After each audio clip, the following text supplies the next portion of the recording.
আসসালামু আলাইকুম। আপনাদের সাথে আছি মোহাম্মদ মিরাজুল ইসলাম। শিরোনামে থাকছে বাজারের দোকানগুলো রেড করে ভেজাল খাদ্য। এবারে বিস্তারিত আয়োজন। রাস্তার ধারে ফুটপাতের দোকানগুলোতে তেল নিয়ে গবেষণা করে ভেজাল ধরা পড়ে। এই চিত্র পরিদর্শন করব ভিডিও ফুটেছে।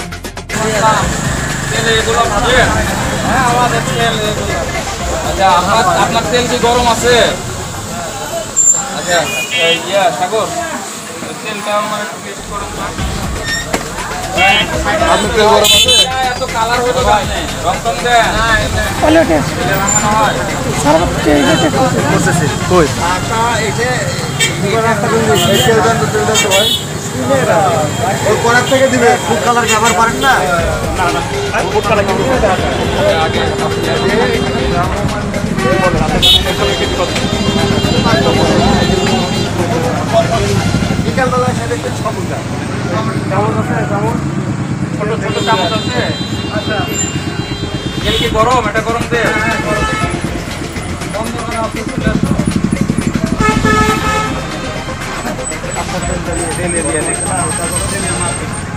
একটু গরম করে একটু গরম করে। আপনার দোকানের নাম কি?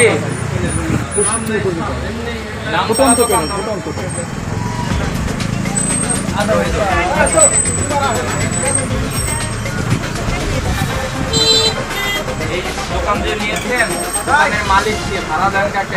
বাজার কমিটিকে দেন? কাকে দেন? দোকানদারকে।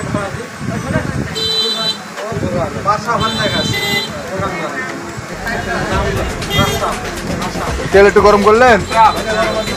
এই গরম করতে বললাম না?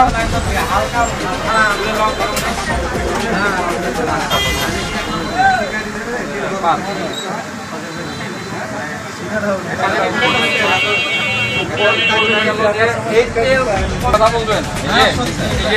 আমি এটা টেস্ট করেছি না, টেস্ট করেছি। এই যে পাঁচের সাথে মিলা গেছে না, এই কালার আর এই কালার এক না। পাঁচের সাথে মিলা যাওয়া মানে হইলো এটা আর খাওয়া যাবে না। 3 পর্যন্ত থাকলে খাওয়া যেত। এই 5-এর পর্যায়ে কখন যায় জানেন? এই তেল যদি টানা কয়েকদিন ধরে বাজে করে বলেন যে কবে লাস্ট তেল দিয়েছে। আমরা এই তেল ওই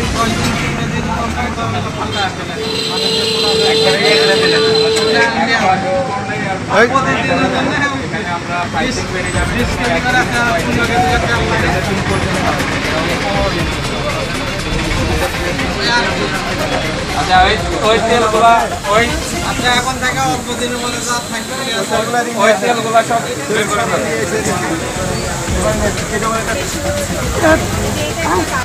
এবং তেলগুলো পরীক্ষা করার পরে সংগ্রহ করে নিয়ে যাওয়া হচ্ছে। এগুলো ল্যাবরেটরিতে আবার পুনরায় পরীক্ষা করা হবে এবং ভালোভাবে জনগণের জন্য সচেতনতামূলক সাবধানতা দেওয়া হবে সরকারিভাবে খাদ্য মন্ত্রণালয় থেকে। বিশেষ করে ফুটপাতের দোকানগুলোতে বা হোস্টেল চায়ের স্টল দোকানগুলোতে যে তেল ব্যবহার করা হয় ভাজা পোড়ার কাজে, এই তেলগুলো অতিরিক্ত পোড়ানোর কারণে এই তেলের মেয়াদ উত্তীর্ণ হয়ে যায়, ফলে এটা ব্যবহারের অনুপযোগী হয়ে পড়ে। তেল প্রথমবার ব্যবহার করার পরে থেকে কোনো ভেজাল ধরা পড়ে না। 2 থেকে 3 বার অথবা 3 থেকে 4 বার ব্যবহার করলে এ তেলে বিভিন্ন রকমের ভেজাল সৃষ্টি হয়ে যায় এবং এই তেলগুলো দিয়ে ভাজা পোড়া তৈরি করে খেলে তাতে পেটের সমস্যা হয় এবং রোগে আক্রান্ত হয়ে পড়ে তাড়াতাড়ি। এই জন্য খাদ্য মন্ত্রণালয় থেকে বাজারের দোকানগুলোতে সাবধানতা এবং জনগণকে সচেতনতা করার জন্য এই বাজারের দোকানগুলোতে এই রেড কার্যক্রম পরিচালনা করে থাকেন খাদ্য অধিদপ্তর। এবং খবরের কাগজ, ছাপা কাগজ, লিখিত কাগজ এ ব্যবহৃত কালিতে ক্ষতিকর রং, পিগমেন্ট ও প্রিজারভেটিভস থাকে যা মানবদেহের জন্য অত্যন্ত ক্ষতিকর।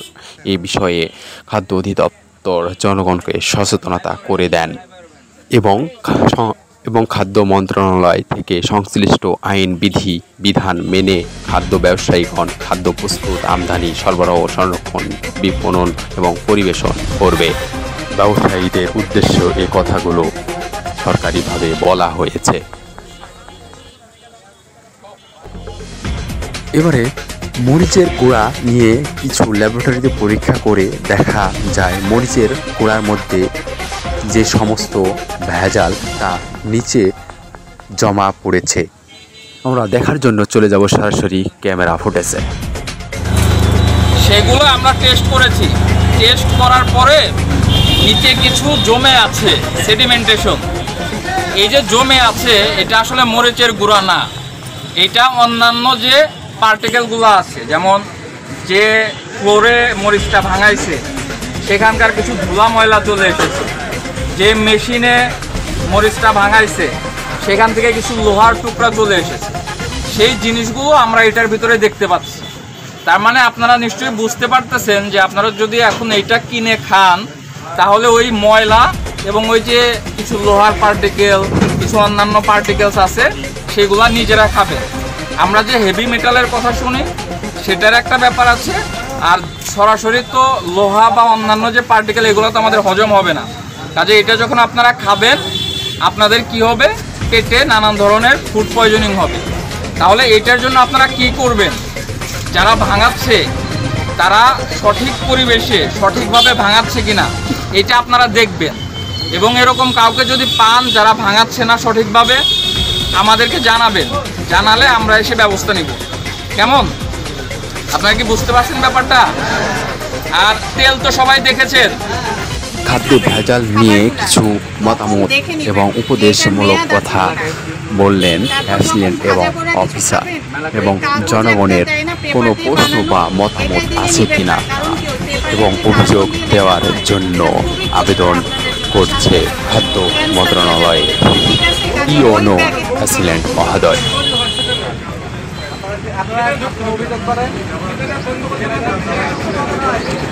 না না, আপনার দোকানে না রাখলেই তো হবে, তাই না? আপনি কিনে আনবেন যেটা ভালো, যেটা যে বাঁশপাতার প্যাকেট আছে যেখানে কোনো লেখা থাকবে না, ঠিক আছে? যেগুলো লেখা থাকবে ওইটা খেলেই আপনার ক্যান্সার হবে, এই জীবনে না হোক শেষ জীবনে যে হবে, ঠিক আছে? অথবা ফুসফুসের সমস্যা হবে, লিভারের সমস্যা হবে, কিডনির সমস্যা হবে, কিডনিতে পাথর হবে, ঠিক আছে? আর যে ভাজা পোড়া তেল দিয়ে বানাচ্ছে সেই তেলটা আপনারা দেখবেন যে এটা চেঞ্জ করা হচ্ছে, ঠিক আছে? আপনাদের সুস্থতার জন্যই আপনাদের সচেতন থেকে আপনারাও ভালো থাকবেন, আমাদেরও সহযোগিতা করবেন, ঠিক আছে? কোনো অনিয়ম দেখলে আমাদেরকে জানাবেন, ঠিক আছে? সকলকে ধন্যবাদ। হোটেল এবং রেস্তোরাঁ, হোটেলের পানি পরীক্ষা করা দরকারের জন্য 60 ফিল্টারের পানি আমাদেরকে খাওয়ায়, এটা পুরোটাই বিষ স্যার। এই পানিটা পরীক্ষা করার কোনো ওয়ে আছে কিনা স্যার? আমরা থেকে পানির নমুনা নিয়েছি, এটাতে যে জীবাণু আছে এটা টেস্ট করতে 2 দিন সময় লাগবে। আমরা ওই নমুনা নিয়ে যাচ্ছি রাজশাহী অফিসে বসে, আমরা টেস্ট করে কি পরিমাণ জীবাণু পাওয়া গেছে সেটা আবার নোটিশ দিয়ে জানাই দিব, বুঝতে পেরেছেন? এবং তখন যদি দেখি যে জীবাণু অনেক বেশি, খাওয়া যাবে না, তখন আমরা এসে তাদেরকে বাধ্য করব ওইটা সরায় ফেলতে, ভালো পানি দেওয়ার জন্য ফিল্টার কিনে যেন দোকান চালায় সেই ফিল্টার কিনতে আমরা বাধ্য করব। আর যদি ফিল্টার না কেনে সেক্ষেত্রে আমরা আইনানুগ ব্যবস্থা নিব। কেমন? আর আপনারা বিশেষ করে চায়ের দোকানে যখন চা খাবেন সবচেয়ে বেশি জীবাণু কিন্তু চায়ের কাপ থেকে ট্রান্সফার হয়, ঠিক আছে? মানুষের লালা থাকে ওখানে। আপনারা আপনার কাপে গরম পানি দিয়ে ধোয়া হচ্ছে কিনা নিশ্চিত করে তারপর চা খাবেন, ঠিক আছে? আপনার সামনে লাগতে করবেন যে গরম পানি দিয়ে পরিষ্কার করেছে, ঠিক আছে? এটা একটা বিষয়। সকলকে ধন্যবাদ। এই গরুগুলা আসলে মেয়ে গরু জবাই হয় না বড় গরু জবাই হয় না, মানে অসুস্থ গরু না সুস্থ গরু এটা আমরা জানি না। রাতের আধারে জবাই হয় এবং রাতের আধারে মাংসটা এসে বিক্রি করে। তাদের ক্ষেত্রে যদি আমাদের জন্য ক্ষমতারও বিষয় আছে, আমাদেরও সীমাবদ্ধতার বিষয় আছে। সব তো একবারে পারবো না, একদিনেও পারবো না, ধাপে ধাপে করতে হবে। ঠিক আছে, সব ক্ষেত্রে আপনাদের সহযোগিতা। আপনারা যখন একটা গরু জবাই করা হয় সেটাকে একজন স্যানিটারি ইন্সপেক্টর আগে একটা সিল মেরে ঠিক করে দেয় যে এটা জবাই করা যাবে কি যাবে না। কিন্তু আমাদের দেশে মানুষজন কসাইখানা বা স্লটারিং হাউস যেটা আছে সেখানে গরু নিয়ে যায় না, রাতের অন্ধকারে নিজেরাই জবাই করে ফেলে। এখন সব জায়গায় তো আর স্যানিটারি ইন্সপেক্টর যাইতে পারবে না বা উনি জানবেনও না। কিন্তু আপনারা যারা আছেন আপনারা তো জানেন আপনার পাশের বাসার কে কী করে, সেটাও আপনারা যদি অভিযোগ দেন যে আমার কথা শেষ করি, যে আমার পাশে ধরে নিলাম মিলন নামে একজন কসাই আছে, তিনি আজকে মরা গরু জবাই করেছেন বা একটা অসুস্থ রোগাক্রান্ত গরু জবাই করেছেন, সেটা যদি আপনারা জানান তাহলে আমরা সেটার ব্যবস্থা নিতে পারবো। উপজেলা প্রাণী সম্পদে ওরা এসে নমুনা নিয়ে টেস্ট করলেই বুঝে যাবে যে গরুটা অসুস্থ ছিল কিনা নাকি ভালো ছিল কিনা। ভেটেরিনারি যে সার্জন আছে ওনার কাছে নিয়ে গেলেই হবে। বুঝতে পেরেছেন? আমাদেরকে জানালেও হবে, আমরা একসাথে এগুলো নিয়ে কাজ করব। এর আগে নিউজ হয়েছিল তো এই জন্য সব আচ্ছা, যদি নিউজ হয় আমাদেরকে একটু নিউজ ক্লিপগুলো পাঠাবেন, আমরা সেটা দেখে ব্যবস্থা নেব। ঠিক আছে, ধন্যবাদ। সকল